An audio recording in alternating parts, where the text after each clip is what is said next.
Bom, você conhece o mito de Eco? Se você não sabe, eu vou te explicar mais ou menos. Bom, Eco era uma ninfa do bosque e ela tinha aquela facilidade de falar, convencer.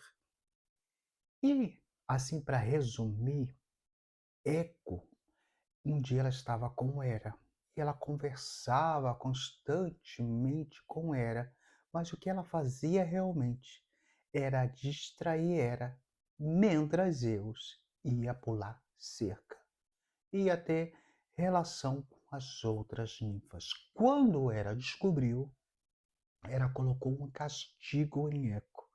Seria como que Hera se sentiu traída, enganada, manipulada por Eco.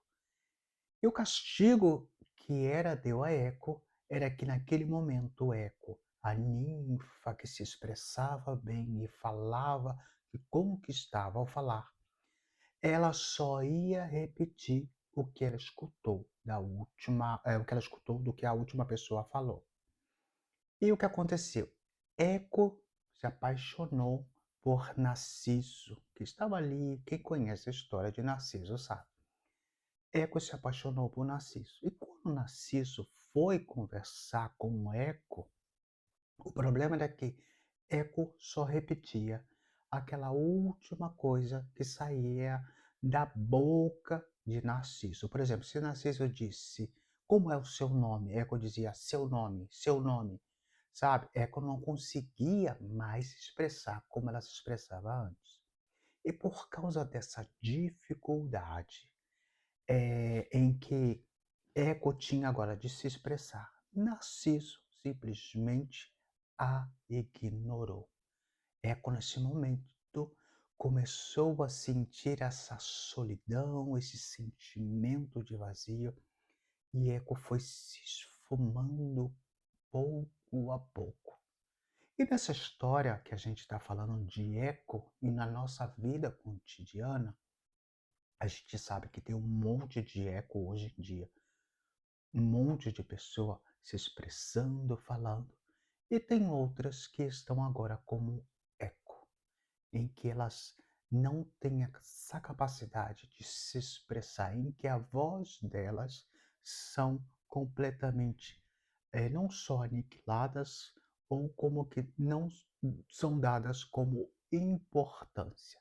Talvez você está vivendo esse momento de eco em que você sente essa dificuldade em sentir-se integrado no meio de algumas pessoas porque a sua voz não é escutada. Talvez a sua voz só sona como um eco por aquilo que os outros dizem e a sua voz não tem importância porque não querem que a sua voz tenha importância. Essa é a diferença entre a tua voz ter importância, porque você sabe que é independente, a gente vive num mundo social em que a gente é livre de expressar mais ou menos, porque a gente tem que ter cuidado, às vezes, com as coisas que a gente fala. E nessa história de eco vem isso, em que se você se sente assim agora como eco, em que você só pode repetir o que os outros dizem, sem que você tenha voz própria, você tem que aprender a recuperar a sua própria voz, a sua identidade, e não permitir que aconteça o mesmo que aconteceu com Eco, em que chegou um momento em que ela foi se esvaindo e desapareceu. Eco já não existia. E assim é.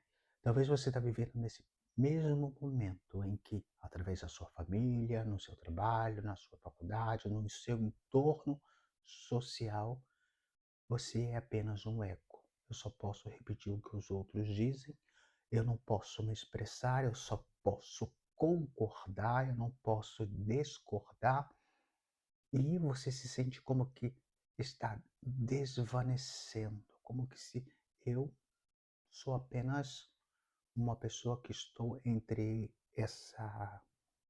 esse grupo, entre essa questão de amizade, mas eu não tenho poder de voto, eu não tenho poder de palavra, eu perdi a minha identidade, porque quando eu falo, sempre tem alguém tentando calar a minha voz. E é coisa assim. Eco, na verdade, ela recebeu um castigo, mas a gente sabe que, independente desse mito, dessa história, eu quero que você resgate o seu eco, que a sua voz não seja apenas aquilo que os outros estão expressando, que você tenha a sua identidade, a sua história própria. Você já viu aquelas pessoas que gostam de contar a história dos outros porque acha que a história dos outros é mais interessante já porque uma amiga viajou tanto, ou fulano, eu vi uma história que fulano, porque parenta que falar em terceira pessoa, de terceiras pessoas, é mais interessante do que falar da nossa própria história, porque pode parecer um pouco tipo que eu quero chamar atenção, que eu quero ser o centro do mundo, que eu quero pensar que a minha história é única. Não, toda história tem direito de ser ouvida. Isso não significa que a de fulano é melhor que a tua, ou de ciclano é melhor que a tua. Não, aqui na vida em que a gente vive hoje em dia, cada um tem uma história que contar, que complementar, que contribuir.